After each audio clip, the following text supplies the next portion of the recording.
Taking care of Kate is your job. Huh? I'll do it, but shouldn't you help out too? You are both girls, so you should be the one to do it.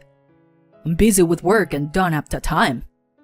But I think Kate will feel lonely. I am Hannah, a 33-year-old working mother. I lead a busy life, juggling work and home responsibilities every day. My husband Tony and I first met at the company we both worked for, where he was my supervisor. Our relationship developed unexpectedly, and we got married 3 years ago. He's actually divorced, and has a child named Kate, who is currently in her final year of elementary school. I knew about her before our marriage, and I made sure to get her approval before we got married, gradually building our relationship. At first, I worried about whether she would like me, and if I could handle being a stepmother to an elementary schooler. But Kate quickly became attached to me. I don't know the details of how Tony gained custody, but I think there must have been some issue between him and his ex-wife. I felt that Kate was craving a mother figure. Since Tony didn't like to talk about it, I didn't ask him about it either. But I vowed to my best not to make her feel lonely, and went ahead with the marriage. After getting married, I continued to work while also taking care of Kate. I switched to a part-time schedule to avoid making her feel lonely, helping her with homework and providing advice for her adolescent issues. Although I'm still far from being a true mother figure, Kate and I have deepened our bond as sisters. However, my relationship with Tony gradually grew cold.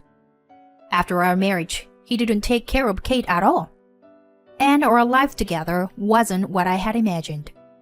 He never cooked or even talked to her. So I asked her how they managed before I came into the picture. She said she did most of the housework, and when Tony couldn't cook, he would leave money on the table for her to buy food from the convenience store. I was surprised because I thought he took good care of her based on what he told me before we got married. I thought maybe this is just how single fathers are, and I decided to do my best to take care of Kate as a mother figure without making her feel deprived. But Tony never showed any appreciation for my efforts, and he left all of Kate's care to me while he became increasingly busy with work, staying out late and going on business trips. Our conversations dwindled, and now, 3 years later, we barely talk at all. Amidst all of this, Kate's elementary school graduation is approaching. I told Tony about the graduation ceremony weeks in advance, but at the last minute, he announced he had a business trip scheduled for that day. I'll be on a business trip, so gotta go by yourself. I was surprised and replied, "A business trip? It's Kate's graduation. It's so important. Can you ask someone to cover for you?" But he decided to go on the trip, saying it is for work. The next day, I told Kate about this, and she replied with a resigned okay.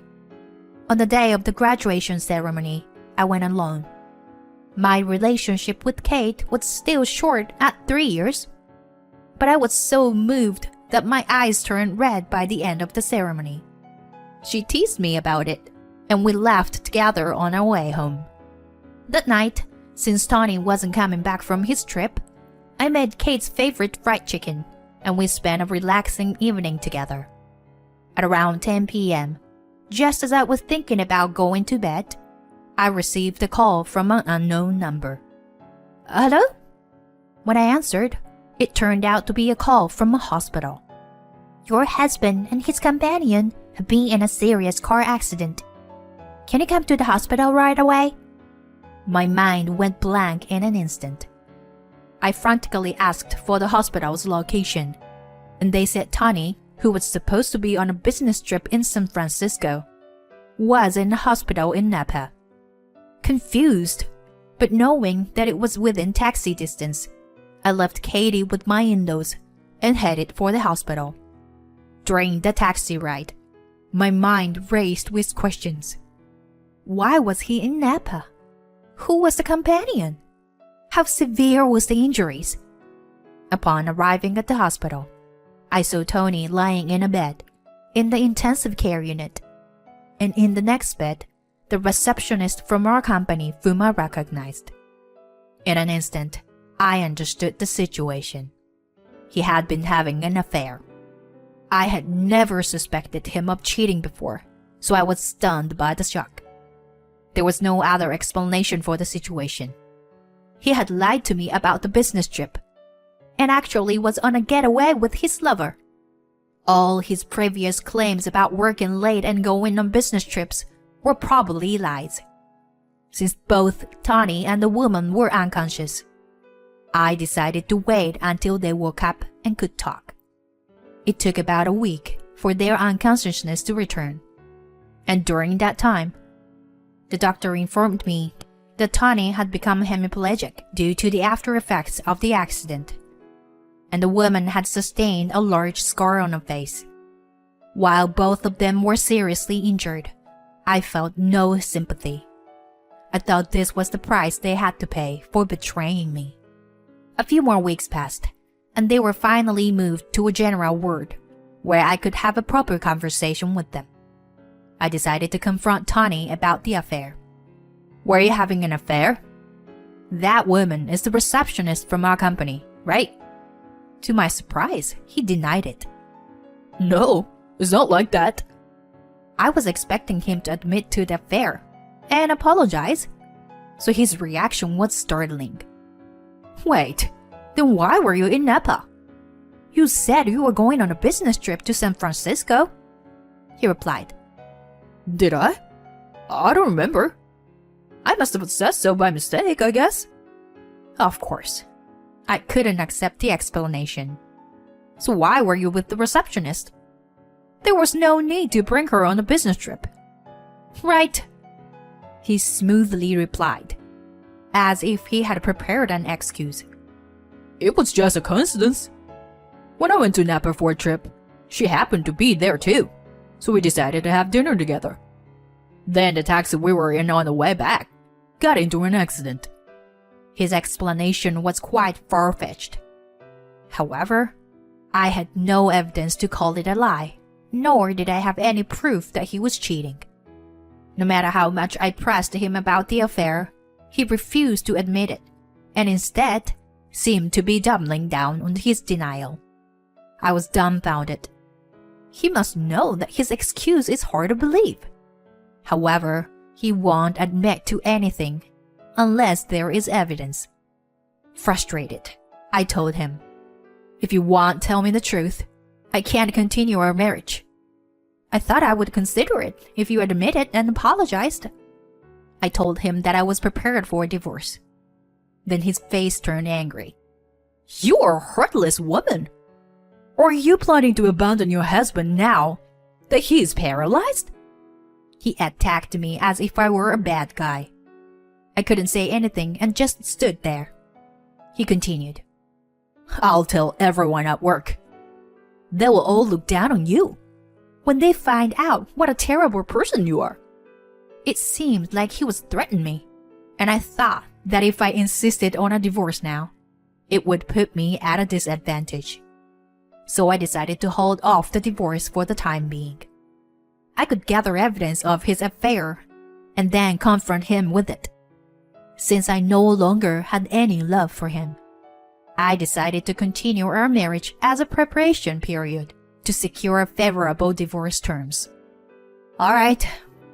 You really weren't cheating. I believe you. He smirked and said, You're my wife, so take care of me for the rest of your life. I shuddered at his smug expression. I had to gather evidence as soon as possible and finalize the divorce, or I would be forced to take care of this man for the rest of my life. With these thoughts, I brought him home after he was discharged from the hospital, and our life of reluctantly providing care began. He is still in rehabilitation, so he is considered on a leave of absence. Our company has good welfare benefits, so they're letting him take a leave of absence without firing him, allowing him to return once he's recovered. On the other hand, the woman he was with had some scars on her face, but no lasting after effects, and she has already been discharged from the hospital and returned to work. She is working as if nothing had happened regarding her alleged affair with him. I see her every day when I go to the office, and she greets me with a cheerful smile without showing any remorse. Both of them continue to deny the affair and maintain that their meeting was a coincidence, and they just happened to be in the accident together. When I see her enjoying herself without any care, anger wells up inside me, but I hold it in. Once I gather evidence, I can divorce him and hold her accountable as well. Until then, I have no choice but to endure. Although I have decided to divorce him, I am worried about Kate. Her father, Tony, is now paralyzed on one side of his body. He can't take a bath or go to the toilet without assistance. It's difficult for him to cook and do laundry on his own since he is basically living in a wheelchair. If I divorce him, Kate will have to take care of him. I can't let my precious daughter do that. To prevent that, I decided to ask my in-laws to help with caregiving as soon as possible. I was hesitant to ask the elderly couple to take care of Tony, but they love him dearly and were willing to help. I thought that with their help, Kate's burden would be significantly reduced.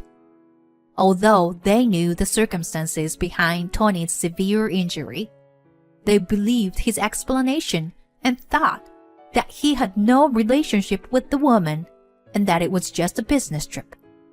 Naturally, they didn't express gratitude for my caregiving and instead complained about how I was doing it wrong.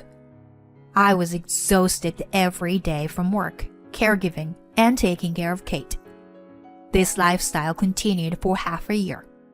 During that time, I had been gathering evidence of Tony's affair, but the two of them were cautious and didn't leave any traces. Even when I secretly checked his phone, there were no conversations left. None of his colleagues at work knew about their affair, and I was at a loss. Just when I began to think that maybe he wasn't having an affair after all, I received a call from a certain person. After hearing that person's story, the situation changed dramatically. From there, his lies unraveled one after another. After gathering all the evidence, I decided to have a talk with Tony and my in-laws. I have something to discuss, Tony. I'd like your parents to listen as well. When I started the conversation, he looked annoyed and said, "What? I'm not feeling well, so I'd like to finish this quickly. It's so inconvenient with this body. Your caregiving isn't great either."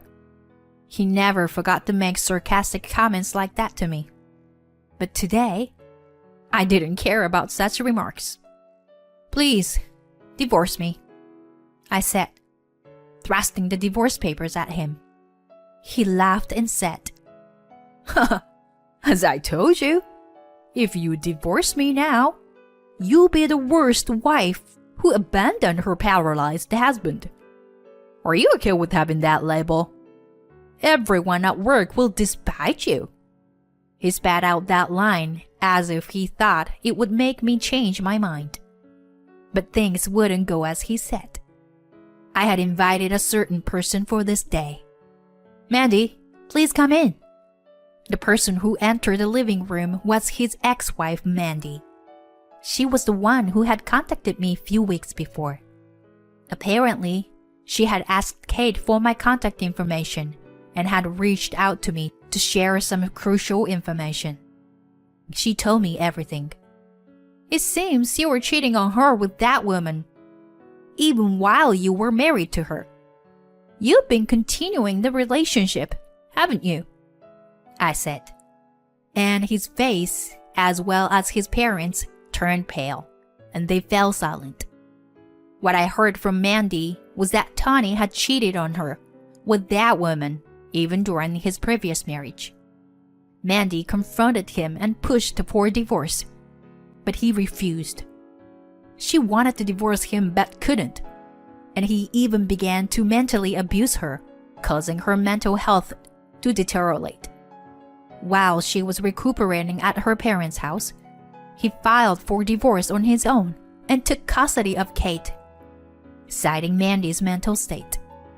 Mandy had been begging Tony to return Kate to her, but he thought being a single father would make him more attractive, so he treated her like an accessory and refused to let her go.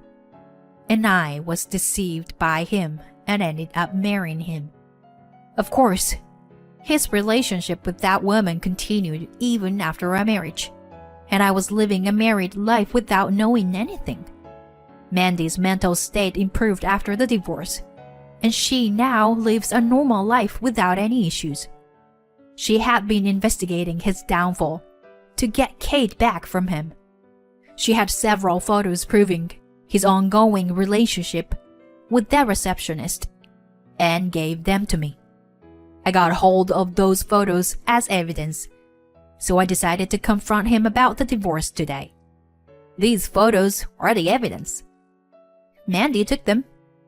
At this, he angrily turned red and snapped at Mandy. Are you meddling? Are you stalking me? Do you still have feelings for me? You're disgusting. She calmly replied. I just want Kate back. You're too busy playing with this woman and not taking care of Kate at all. Please return her to me quickly. But he refused, saying, I won't let her go. Having her around raises my reputation at work. It makes me more attractive to women. I asked him, Then why did you marry me? If you want to be popular with women, you don't need to get married. He then spewed out the most despicable words. You are a housekeeper. I just wanted you to do housework and take care of Kate. That way, I'm free, and I can play with her too. She doesn't like kids, so she won't play with me if I have a child. I was speechless at his utterly disgusting thoughts, as I didn't think he could be such a low person. Mandy and I looked at him with contempt, and his parents anxiously said, Don't blame Tony.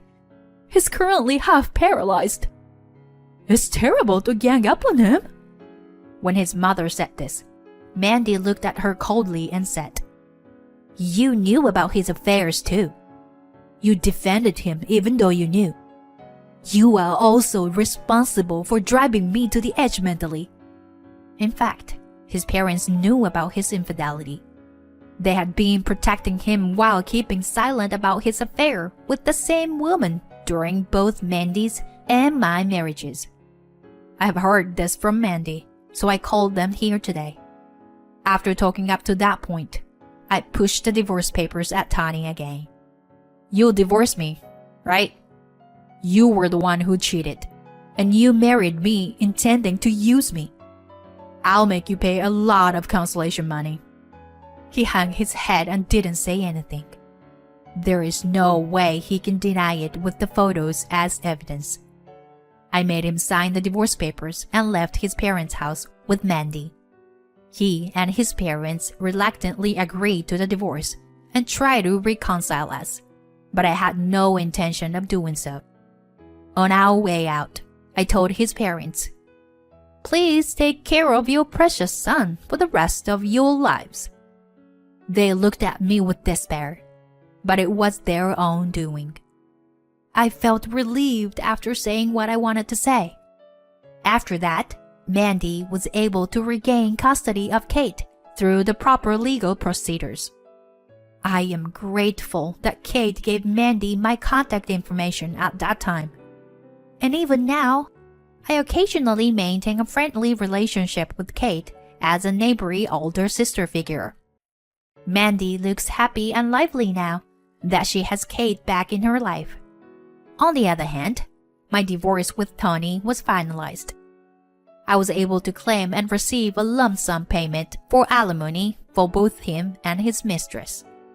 It was revealed to his company that he had been having an affair, which led to the dismissal of the woman. Tony, who had been on leave at the time, had falsely claimed to be on a business trip while going on a vacation with the female employee, which led him to being forced to resign voluntarily, eventually leaving his job. I have continued work at the same company ever since. My colleagues have all sympathized with me and encouraged me. Having had enough of men for now, I plan to focus on my work for a while. Next time, I want to work on improving myself so that I can meet a sincere man.